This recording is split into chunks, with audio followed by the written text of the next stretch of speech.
కోపం వస్తుంది చాలామందికి, వ్యతిరేకంగా మాట్లాడుతుంది. మొన్న ఒక అతను ఫోన్ చేసి నాకు అన్నాడు, అరే మంచికో చెడుకో దొంగనో లంగనో ఆల్రెడీ ఆయన బీసీ నినాదం తీసుకొచ్చిండు కదా అని. దొంగ లంగ కాదు అక్కడ.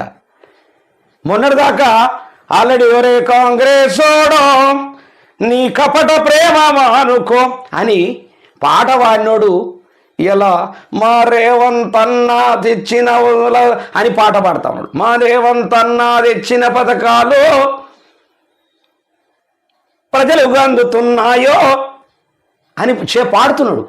ఎంత దుర్మార్గం అంటే, ప్రజలారా నేను ఒక్కటే చెప్తా ఉన్నా, అబద్ధాల కోరులు, అబద్ధాల పాటల్ని రాసి ప్రజలను మోసం చేసేటటువంటి వాళ్ళను మొట్టమొదటిసారిగా రాజకీయ నాయకుల కన్నా ముందు వాళ్ళను చింతపరిగెలతో చంపండి, కొట్టండి, లగ్గం చేయండి వాళ్ళకు.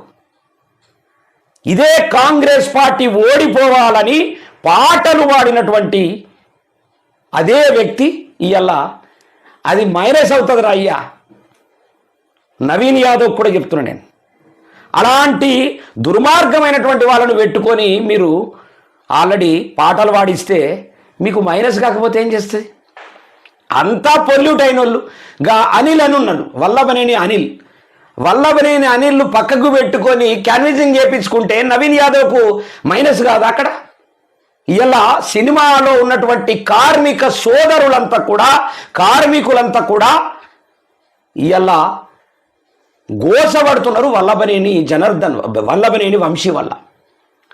వల్లభనేని వంశీ ఇలా సినిమా కార్మికులకు ఎంత మోసం చేసి ఎన్ని అక్కడ చిత్రపురి కాలనీలో అమ్ముకున్నాడో అందరికీ తెలుసు. అలాంటి దుర్మార్గుని పక్కకు పెట్టుకొని మీరు క్యాన్విజింగ్ చేస్తే ఎలా గెలుస్తారు అనుకుంటున్నారు మీరు? నాకు అర్థం కాదు. ఒక వైపేమో బీసీ వాదము, బీసీ నినాదం అని లోపల కడుపులో పెట్టుకొని మాట్లాడాలన్నా వద్దా అనేటటువంటి సందిగ్ధంలో ఉంది. ఎవడైతే కాంగ్రెస్కు వ్యతిరేకంగా పాటలు పాడిండో వాడిని పక్కకు పెట్టుకొని పాటలు పాడిస్తే ప్రజలు ఎట్లింటారు? వీడు దుర్మార్గుడండి బాబు, వీడు ఎటు దొరుకుతాటే జంప్ అవుతాడని ఒక్కడు మారిపోయినా, ఒక్క ఓటు పడకున్నా ఖచ్చితంగా ఓడిపోతాడు నవీన్ యాదవ్. ఎస్, ఇది తప్పంటారా?